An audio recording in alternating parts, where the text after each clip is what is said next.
name's Bill Cahill. I'm a photographer. I shoot commercial photography. I've been doing liquid photography for about 15 years. I specialize in liquid photography. I specialize in product. I shoot a lot of electronics. I shoot a lot of still life and hero product. I enjoy it all. I enjoy making clients happy. I enjoy getting a project and fulfilling it past their expectations. This project is for a company called Strawberry Frog. It's an advertising agency out of New York, and we're shooting a product called HeadOn. They contacted me because they're looking for a special type of effect to go behind their bottle. They had a vision for this new product that they wanted something explosive behind their bottle and something that looked refreshing and something that was splashy and something that was interesting. They give us the idea and they throw together some kind of simple comp for us to look at. I put together a treatment and I showed them my vision, how to create the project, how I'd photograph it, the different testing and things involved in creating the idea. It's a whole process. Shooting liquids especially, it's never guaranteed. I never know if everything's going to go incredibly smoothly or if it's going to be a big headache or what's going to happen. It can be tricky figuring out how many days it's going to take to shoot a project. Generally, I like to estimate about 1 day per splash.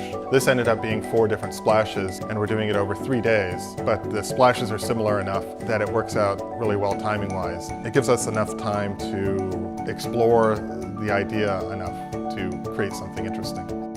There's 2 ways to do this type of splash. We can do it either some kind of liquid floating in air, splashing, exploding in air, or we can create a splash that's underwater. And the type of images that they were responding to were underwater images, ink, paint exploding underwater. We start looking at different substances. We looked at milk, we look at ink, we look at anything we can get our hands on. And in this case, we just start with a glass of water and we start dropping stuff into it. And then we expand from there. As soon as we start seeing something that's interesting to us, that we like, we grow that idea and we move up to a larger body of water. We start injecting different substances into that. We shoot it up from the bottom, we shoot it down from the top, swirl the water. We try everything we can. And over the couple days of testing that we had, we figure out the images that we're responding to and what the client are responding to. I know what looks good in liquid, so I have to use that and build upon that and figure out what is going to look interesting for them. Most of the time, 7 out of 10 times, I have a good idea of what they're going to like.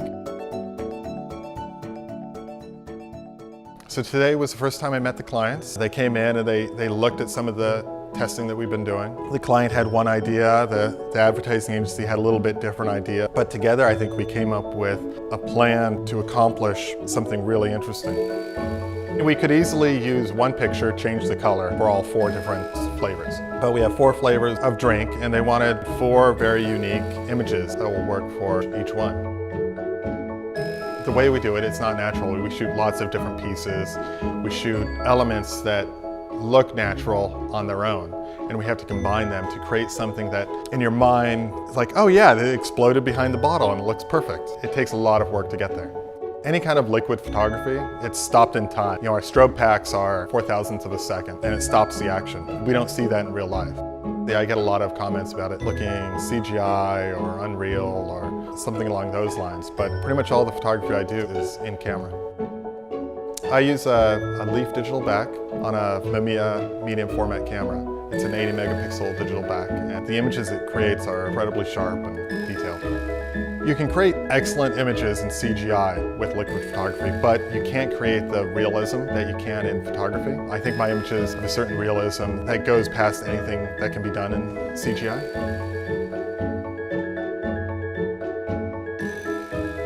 The most redeeming part is probably seeing the images, the finished images, and seeing them out in the world, seeing billboards with what I've shot on it. Yeah, knowing how hard it was to accomplish it, but then again, it's something I really enjoy doing and I wouldn't trade it for the world.